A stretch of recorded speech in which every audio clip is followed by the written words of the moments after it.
నిజ దైవమను కనుగొనరే పతివాడు మోపిన దారి పరమందు సుఖమిడు దారి పాపాత్ములను పడువారి భారంబు దీనులు కోరి ప్రభు యేసు చూపిన దారి పరమందు సుఖమిడు దారి ప్రజలార వేగమెరారే నిజ దైవమను కనుగొనరే ఏ జాతి వారలైనా ఏ దేశ వారసులైనా ఏమైనా భేదము లేక యేసయ్య బ్రోచును వేగా ఏ జాతి వారలైనా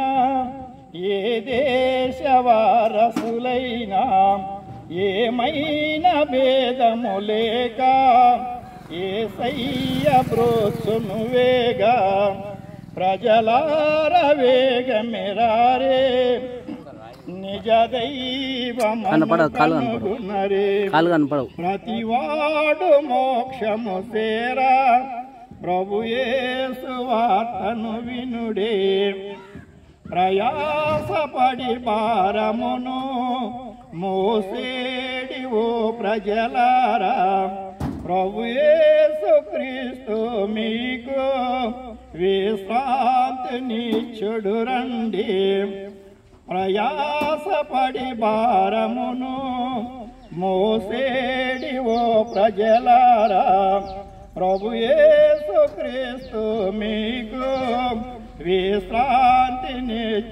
రండి ప్రజలారా నిజ దైవమను కనుగొనరే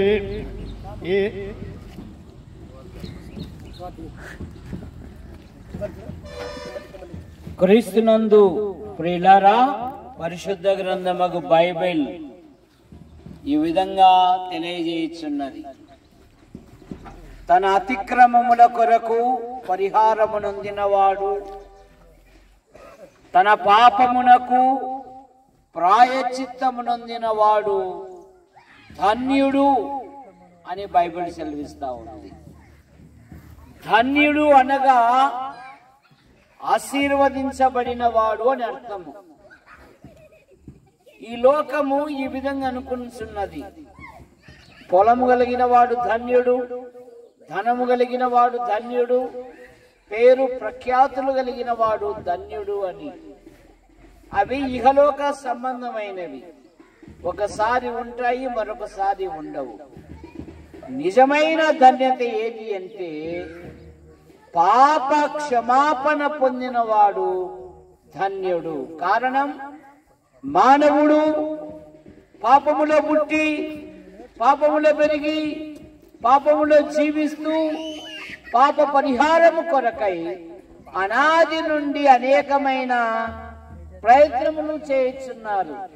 మానవ ప్రయత్నములు దేవుని దృష్టిలో మునికి పేలికలు గనక దేవుడే లోకమును ప్రేమించి యేసుక్రీస్తు నామములో భూలోకానికి వచ్చాడు.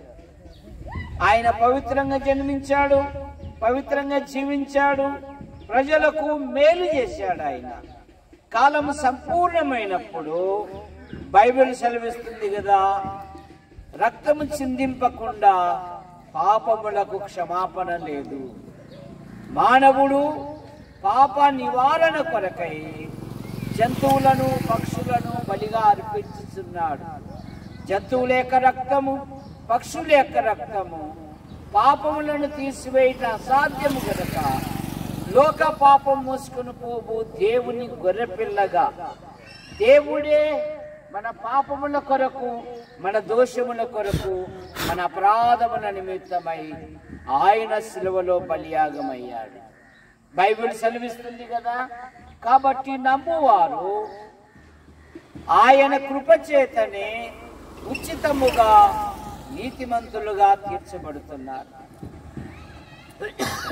యోహాను సువార్త 5:24 నా మాట విని నన్ను పంపిన వాని యందు విశ్వాసముంచు ప్రతివాడు నిత్య జీవము గలవాడు. వాడు మరణంలో నుండి తీర్పులోనికి రాక జీవములోనికి దాటి ఉన్నాడు. ఇప్పుడు క్రీస్తునందున్న వానికి ఏ శిక్ష విధియు లేదని బైబిల్ సెలవిస్తుంది. కావున ప్రియుడా, ప్రభు అయిన యేసును అంగీకరిస్తే పాపి పరిశుద్ధుడవుతాడు, దుర్మార్గుడు సన్మార్గుడవుతాడు, అనీతిమంతుడు నీతిమంతుడవుతాడు. గనక ప్రభు అయిన యేసును అంగీకరించి పాప క్షమాపణ పొంది దేవుని రాజ్యానికి వారసులు కావాలని మీకు మనవి చేయించున్నాం. యేసు ప్రభువా, ఈ చిన్న సువార్త ఈ గ్రామంలో వినిపించాము. నీరు కట్టి ఫలింపచేయండి, సమృద్ధికరమైన వర్షాలు దయచేయమని యేసు ప్రభు నామములో ప్రార్థిస్తున్నాం తండ్రి. ఆమేన్.